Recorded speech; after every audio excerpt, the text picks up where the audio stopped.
Está entrando no ar o programa Obras de Pedro de Camargo. Produção e apresentação Moisés Santos.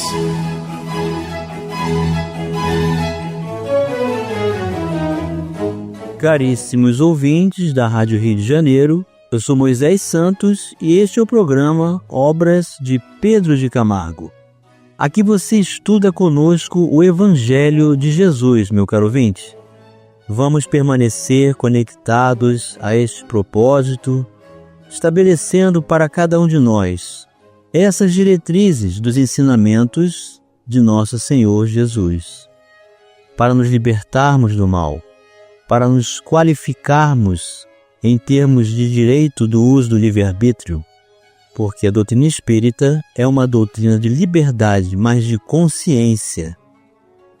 Nós desejamos que você receba, meu caro ouvinte, muita luz e paz das mãos do coração do Espírito maior do nosso irmão Jesus em sua vida.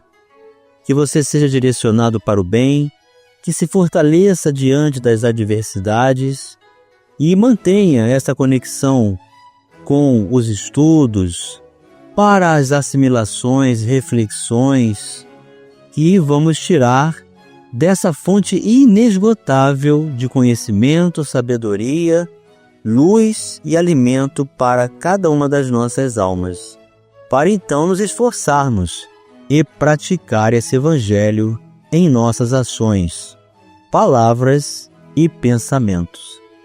E para nos ajudar, você já sabe, nós estamos estudando a obra Nas Pegadas do Mestre, do autor Pedro de Camargo, a editora da Federação Espírita Brasileira. Hoje vamos estudar o capítulo denominado Patriotismo. E Pedro de Camargo inicia o capítulo dizendo: estudar, assimilar e praticar o Evangelho de Jesus Cristo faz patriotas. E patriota, meu caro ouvinte, é aquele que ama a sua pátria e a ela presta serviços, ou seja, torna-se útil, apropria-se da condição natural do processo educativo reencarnatório do local onde nos encontramos para estabelecermos auxílio, para oferecermos o melhor de nós, primeiramente nos qualificando. Porque, Pedro de Camargo continua, consolidando o caráter, torna os homens independentes e honestos. E tais são os que, de fato, promovem o bem e a grandeza da pátria. Vamos buscar as diretrizes libertadoras na doutrina espírita. Diretrizes libertadoras. O Livro dos Espíritos da Vida Espírita, pergunta realizada pelo codificador Allan Kardec, de número 317. Após a morte, conservam os espíritos o amor da pátria? E os espíritos superiores respondem: o princípio é sempre o mesmo. Para os espíritos elevados, a pátria é o universo. Na Terra, a pátria para eles está onde se ache o maior número das pessoas que lhes são simpáticas. Então essa é a resposta da falange superior dos mensageiros celestes, indicadas por Jesus, que apresentaram a revelação espírita. Então vem um comentário de Kardec. As condições dos espíritos e as maneiras por que veem as coisas variam ao infinito, de conformidade com os graus de desenvolvimento moral e intelectual em que se achem. Geralmente, os espíritos de ordem elevada só por breve tempo se aproximam da Terra.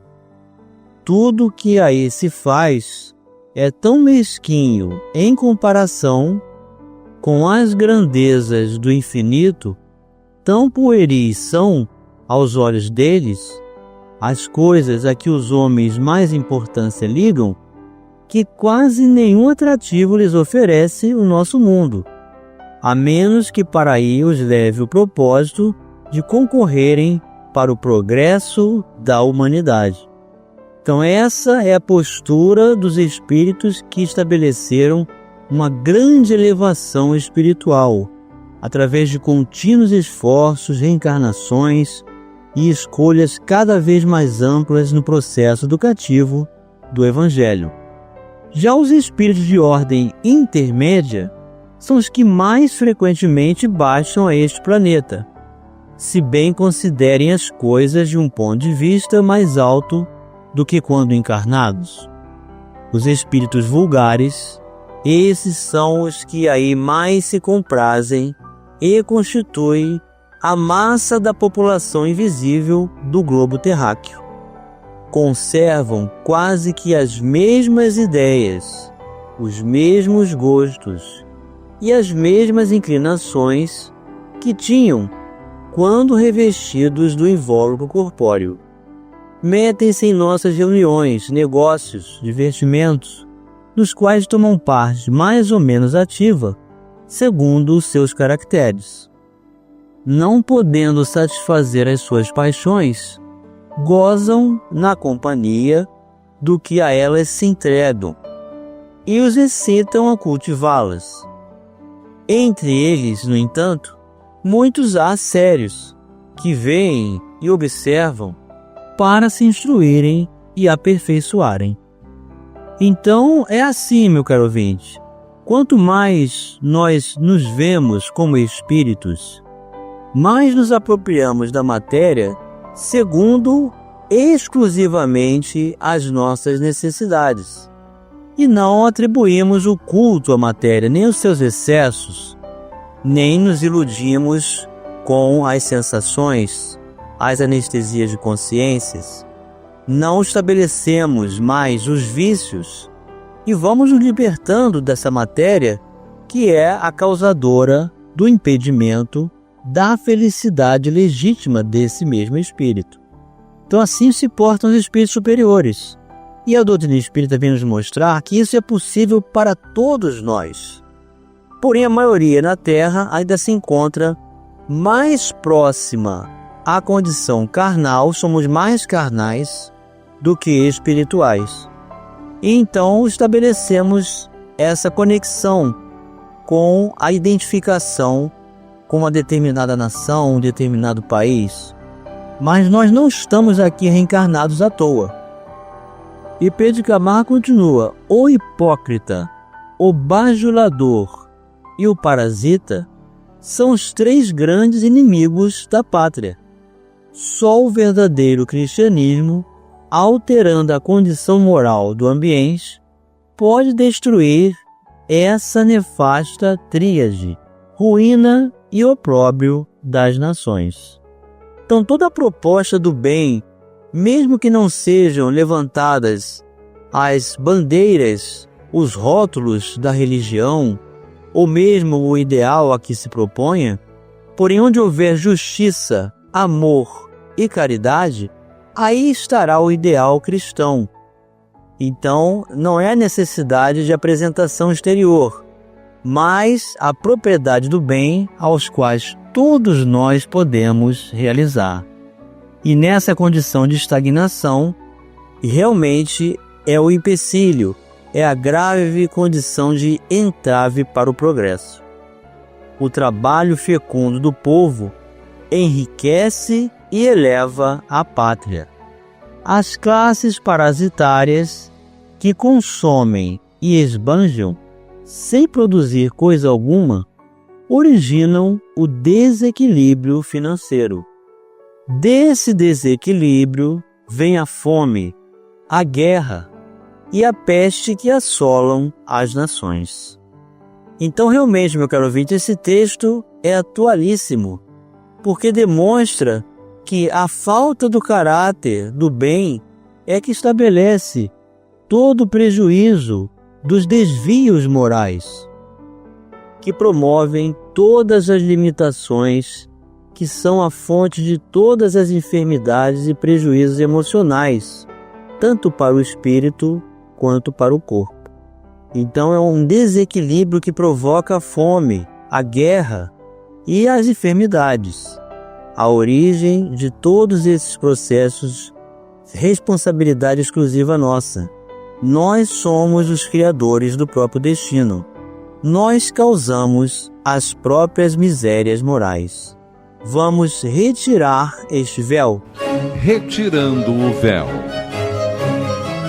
Do mesmo tópico de O Livro dos Espíritos da Vida Espírita, agora a questão número 265.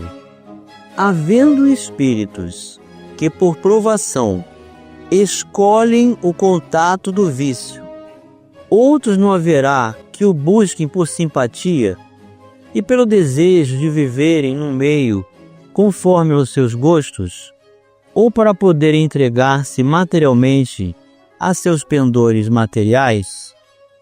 E os espíritos respondem: sem dúvida, mas tão somente entre aqueles cujo senso moral ainda está pouco desenvolvido. A prova vem por si mesma, e eles a sofrem mais demoradamente. Cedo ou tarde, compreendem que a satisfação de suas paixões brutais lhes acarretou deploráveis consequências, que eles sofrerão durante um tempo, que lhes parecerá eterno. E Deus os deixará nessa persuasão, até que se tornem conscientes da falta em que incorreram e peçam, por impulso próprio, lhes seja concedido resgatá-la, mediante úteis provações. Então, meu caro ouvinte, todas essas condições naturais de retificação das nossas almas perante a justiça divina ocorrem com esse mecanismo do estabelecimento de uma nova personalidade, uma nova reencarnação, onde nós estabeleceremos em nós mesmos todas as consequências das escolhas realizadas, todas as atitudes, interesses e hábitos escolhidos. É assim que somos os artífices do próprio destino. E quando, na pátria espiritual, sofremos, é porque julgamos que esse sofrimento não vai ter fim. E daí vem essa concepção falsa de eternidade das penas. Mas não existem, porque todos nós podemos nos recuperar, retornando para uma nova experiência terrena. Vamos continuar estudando o capítulo Patriotismo já no próximo bloco. Participe do programa Obras de Pedro de Camargo enviando sua mensagem, dúvida ou sugestão pelo e-mail opg@radioriodejaneiro.am.br ou pelo WhatsApp da Rádio Rio de Janeiro 984867633 aos cuidados de Moisés Santos. Voltamos a apresentar o programa Obras de Pedro de Camargo. Produção e apresentação Moisés Santos. Caríssimos ouvintes da Rádio Rio de Janeiro, voltamos agora para o segundo bloco do nosso programa de hoje, em que estamos dando continuidade aos estudos da obra Nas Pegadas do Mestre. O autor é Pedro de Camargo, que tem o pseudônimo de Vinícius, a editora da Federação Espírita Brasileira. Estamos estudando o capítulo Patriotismo e estamos refletindo, segundo a doutrina espírita e as diretrizes oferecidas em largos horizontes de entendimento por Pedro de Camargo, que nós estamos reencarnados no lugar certo, no gênero de provas que se estabelece como recurso natural para a retificação das nossas consciências e espíritos perante a justiça divina. E Pedro de Camargo continua dizendo que a falsa política, aliada, como sempre, está à falsa fé, constitui o maior e o mais perigoso elemento de corrupção social. O país onde semelhante fator de dissolução impera será sempre pobre, viverá sempre humilhado e pejado de dívidas. Jamais se elevará nas asas do progresso, ainda que dotado de todos os favores da natureza. Vamos elucidar estes conceitos. O Livro dos Espíritos, no capítulo 10, da Lei de Liberdade, o subtítulo Fatalidade, questão 851. Haverá fatalidade nos acontecimentos da vida, conforme o sentido que se dá a este vocábulo? Quer dizer, todos os acontecimentos são predeterminados? E neste caso, que vem a ser do livre-arbítrio? E os espíritos superiores responderam: a fatalidade existe unicamente pela escolha que o espírito fez ao encarnar, desta ou daquela prova para sofrer. Escolhendo-a, instituiu para si uma espécie de destino, que é a consequência mesma da posição em que vem a achar-se colocado. Então aqui está bem claro o nosso posicionamento, onde reencarnamos, está dentro dessa espécie de destino, porque está associado à nossa aceitação ao encarnarmos e estabelecermos esse conjunto de provas para nossa retificação perante a justiça divina. Mas os espíritos continuam: falo das provas físicas, pois, pelo que toca às provas morais e às tentações, o espírito, conservando o livre-arbítrio, quanto ao bem e ao mal, é sempre senhor de ceder ou de resistir. Eis o que a doutrina espírita nos apresenta, meu caro ouvinte: a responsabilidade pelas nossas escolhas. Ao vê-lo fraquear, um bom espírito pode vir em auxílio, mas não pode influir sobre ele de maneira a dominar-lhe a vontade. Um espírito mau, isto é, inferior, mostrando-lhe, exagerando aos seus olhos um perigo físico, o poderá abalar e amedrontar. Nem por isso, entretanto, a vontade do espírito encarnado deixa de se conservar livre de quaisquer peias. E com relação à falsa política mencionada por Pedro de Camargo, o Evangelho segundo o Espiritismo, no capítulo 13, sob o título Não saiba a vossa mão esquerda o que dê a vossa mão direita, o subtítulo Beneficência Exclusiva, o item 20, Allan Kardec perguntou: é acertada a beneficência quando praticada exclusivamente entre pessoas da mesma opinião, da mesma crença ou do mesmo partido? E os espíritos responderam: não, porquanto precisamente o espírito de seita e de partido é que precisa ser abolido, visto que são irmãos todos os homens. O verdadeiro cristão vê somente irmãos em seus semelhantes e não procura saber, antes de socorrer o necessitado, qual a sua crença ou a sua opinião, seja sobre o que for. Obedeceria o cristão, porventura, ao preceito de Jesus Cristo, segundo o qual devemos amar os nossos inimigos, se repelisse o desgraçado por professar uma crença diferente da sua? Socorra-o. Portanto, sem lhe pedir contas à consciência, pois se for um inimigo da religião, esse será o meio de conseguir que ele a ame. Repelindo-o, faria que a odiasse. Assinou o Espírito de São Luís, na cidade de Paris, no ano de 1860. E Pedro de Camargo continua: é preciso sanear a religião e a política, escoimando-as de hipocrisias, de mercantilismo, ou seja, uso do dinheiro misturado com propósito de interesses pessoais, e de toda espécie de parasitas. Só assim a pátria será livre e respeitada, porque o caráter do povo depende sua emancipação e dignidade. e o caráter não se consolida jamais numa atmosfera de mentiras e vilanias, como a gerada e mantida pela falsa política em conúbio com a falsa fé. Vamos buscar as diretrizes libertadoras na doutrina espírita. Diretrizes libertadoras.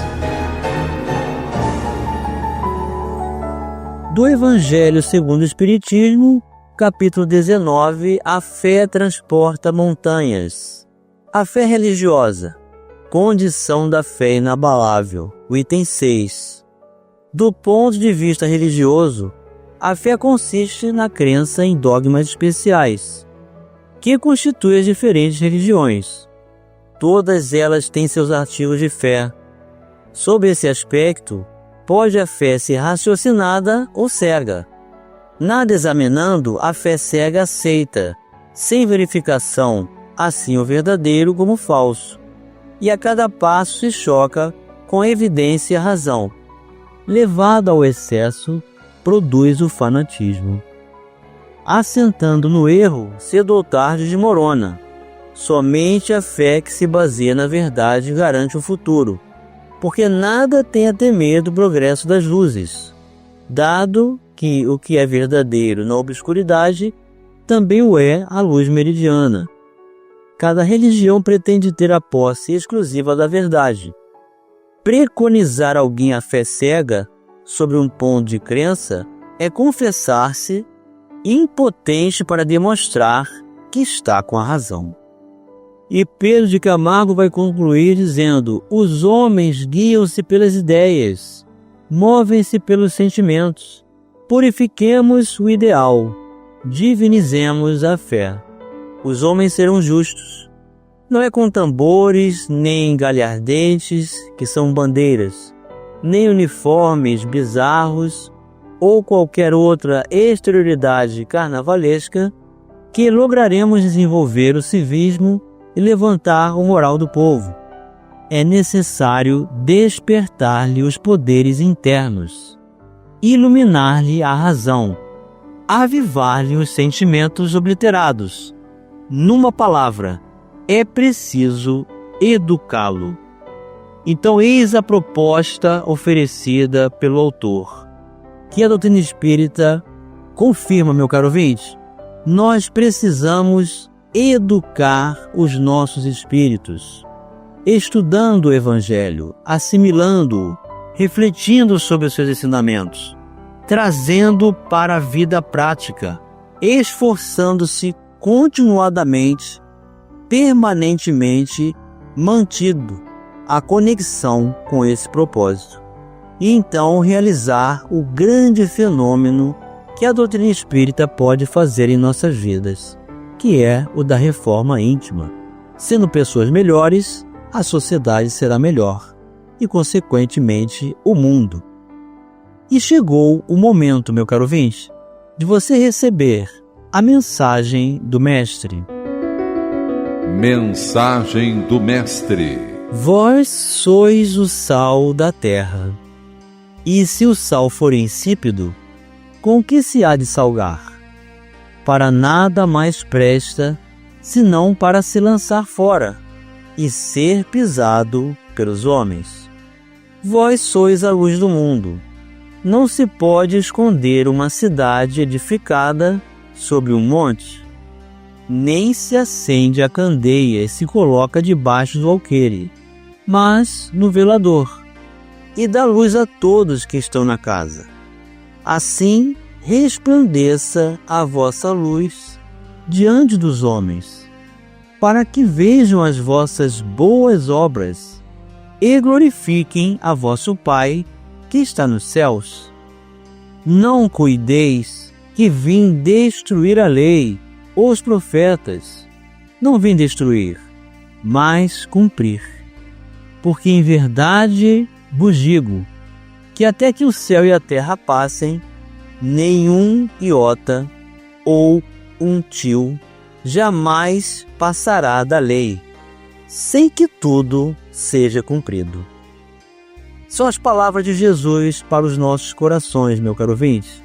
em seu Evangelho, escrito pelo evangelista Mateus, no capítulo 5, versículos 13 a 18.